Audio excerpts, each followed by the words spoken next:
large as a member of the Indian Island appears to be recognized upstanding members of society who contribute positively to the community.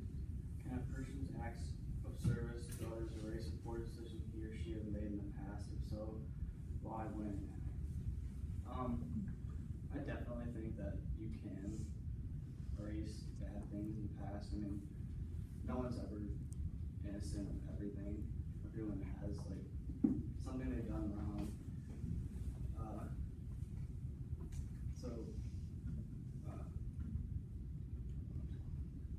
Do I do the real life example? Whatever you want to do, yeah.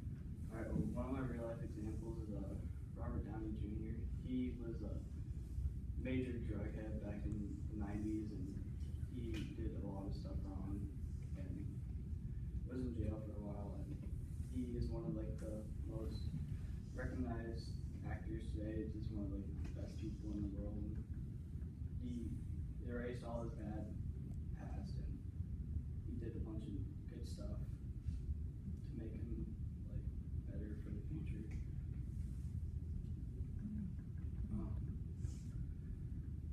Another real life example is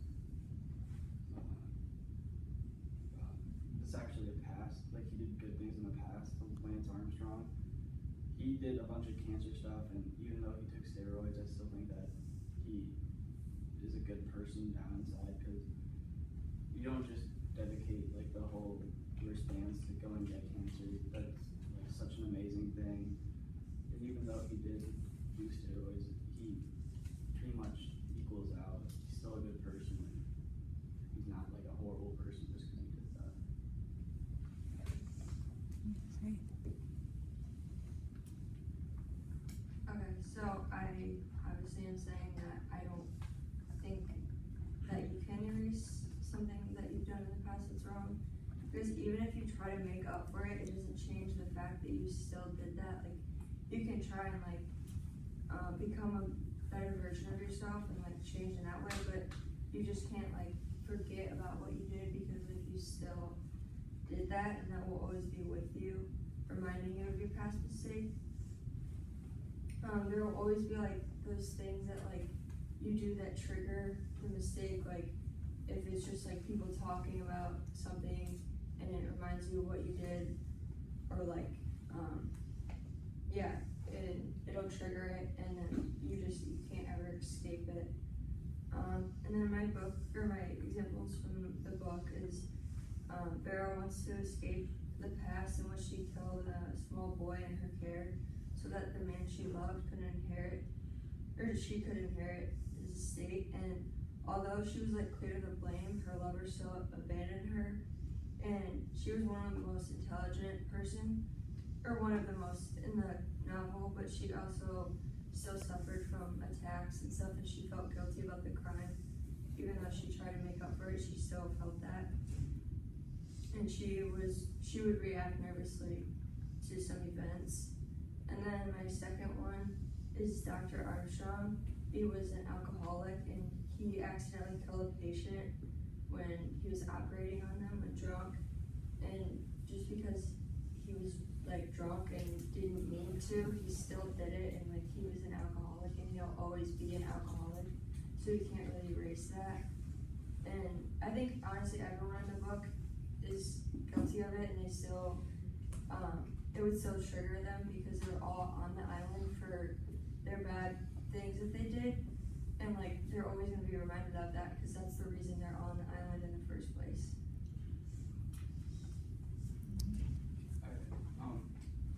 So about him being an alcoholic, I think that's like not right, because my great grandpa was a huge alcoholic, and even though he died because of it, I still see him as a good person, because he was always there for my dad, and it doesn't matter like what your mistakes are, you're still there.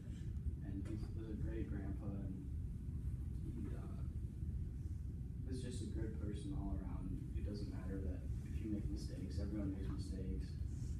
So like a hypothetical example I have is, say Gandhi, one of the most important people who was just such a great, amazing person, had killed someone on accident, complete accident. Would you still look at him as this great person, or would you look down on him as a murderer? I think a lot of people would still look at him as an amazing person. Just because he had a mistake doesn't mean he's a terrible person.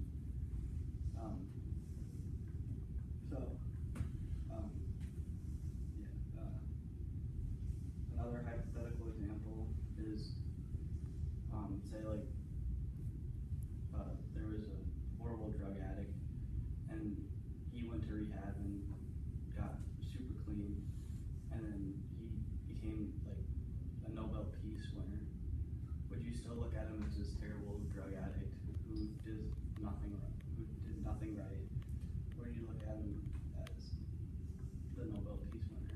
I think more people would look at him as the Nobel Peace winner instead of a drug addict, because it doesn't matter what you've done in your past as long as you have a good future. Like, I always like to say, you can't change your past, but you can always change the future.